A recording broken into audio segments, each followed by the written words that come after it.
Good morning. Hope you guys are doing well. All right, so wanted to do a preview of all about acrylic. So for those of you guys that are interested in the online class, make sure to get a hold of Ray Bracamontes at home office. He's going to be able to get you guys dialed in for future Zoom classes. At Ray Bracamontes, or you can give him a call at 1-800-777-9170. For those of you guys that are international, +1 714-992-1400.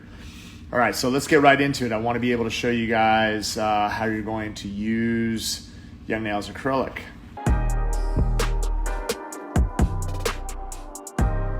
All right, so one of the things that I'm going to do is I'm going to set up the hand. So I'm going to take the tips and this big burly plastic piece. What I'm going to end up doing is cutting that off the back end just like that. And then I am going to take down all that around the back. And then what we're going to end up doing is pushing this in a few times. And then I want to make sure that we clip off a majority of the tip on the front end, because we're going to sculpt a new free edge, and then I'm just going to kind of round it off, and this is going to prepare that tip. What I want to be able to do is use my arbor band. I'm going to set up my electric file. All right, so let's go ahead and take this bit off, and then we're going to put my sanding band on. This is a medium sanding band, zebra sanding band, so it's the same material as your zebra file. And what I'm going to do is I'm going to run it at 3,000 RPMs. So just remember, when you guys are practicing, all you beginners out there, you do want to replicate, like, pushing back the cuticles, and then after you're done pushing back cuticles, what we're going to end up doing is removing shine around the perimeter of the nail, right? So I'm just going to lightly tickle, and then I'm just going to use a feathering motion from corner to corner, right? Feathering motion from corner to corner all the way through. And that's really what you want to be able to do to just be not just efficient, but it's going to be extremely thorough. So we want to clean the surface of the natural nail, right? We want to be able to remove all the oils and contaminants and basically balance that pH level. We're going to use swipe to be able to do that. So what this is going to do is just going to clean the surface, and then we're going to use protein bond over the surface. 2 coats, and 2 coats is going to ensure that you have a solid foundation for whether it's acrylic or hard gel not to lift, right? So that's how you're going to set up the nail, basically, for application. So we have the nail prepped and ready to go. One of the things we did is we talked about consistency. So being able to pick up the right beads is really important, and I want to be able to show you this. So if I submerge my brush, and you can see how swollen it is with all of the liquid, right? I don't want to do this. I don't want to take my brush and pull it on one side and then the other and then the side and here, and then have to water ski across the surface. If you water ski across the surface, you could see how crappy the pearl is, right? Really dry. This is not going to level. This looks like I picked up a booger. I mean, it's just nasty, right? So we want to be able to get that crap off the brush. We want to be able to pick it up. So if I get a lot of liquid and I just tap it, you're going to notice that if I bounce in the powder and then turn my brush over, I'm going to have that awesome fluffy bead, right? See that fluffy bead on one side of the brush? That is going to release from my brush with ease. Okay, so now here's the thing, right? Being able to pick up consistent beads is all about counting. So if I submerge my brush and I tap, you're going to be able to see 1, 2, 3. I have that size bead. Submerge my brush, tap, 1, 2, 3. I'm going to get the same size bead. I'm going to submerge my brush, 1, 2, 3. Notice I keep picking up the same size bead.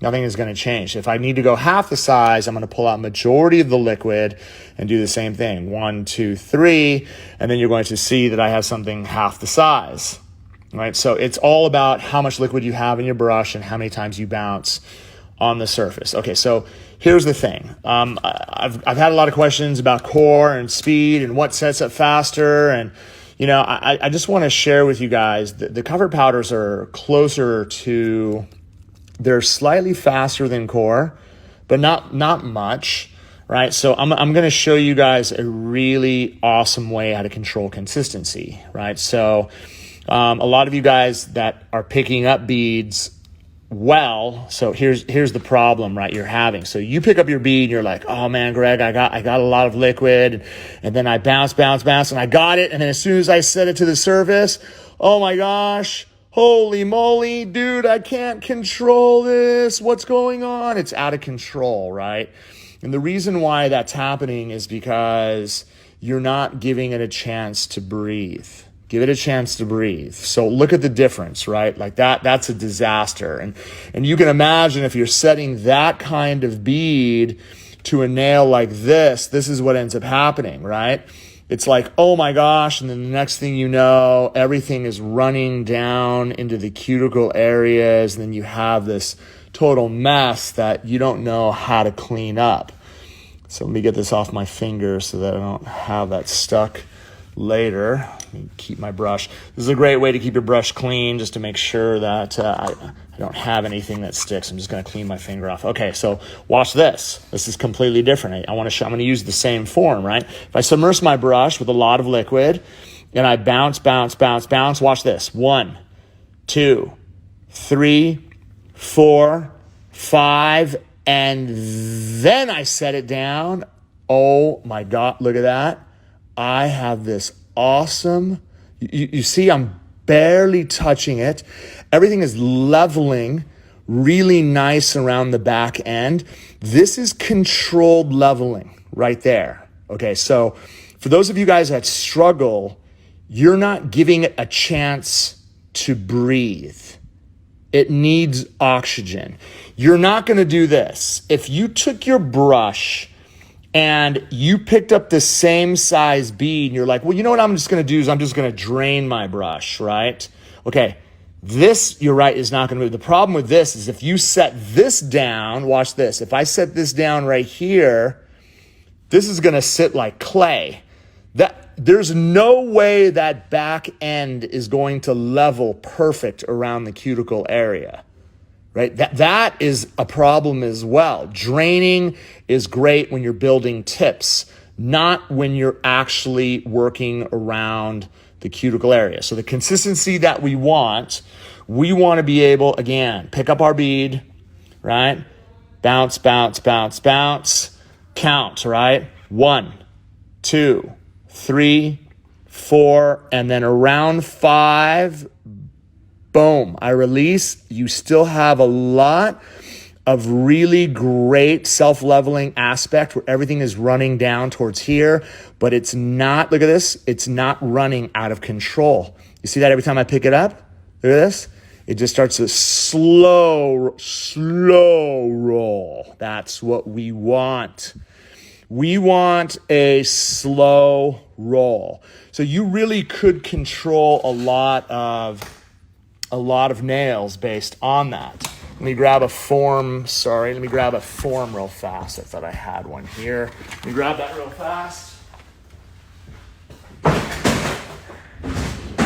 All right, so remember when you're working on a free edge, here's the thing, right? If I'm building a free edge, okay, go ahead and put this form on. You guys can, for all of you guys that struggle with nail forms, you can watch some of the videos that I have online. It'll help you guys tremendously. So what do I want to do, right, for consistency here? If I submerge my brush, I don't want it to self-level. I want it to self-level when I'm working around perimeter. If I'm working with the free edge, what I want to be able to do is I want to be able to take my brush.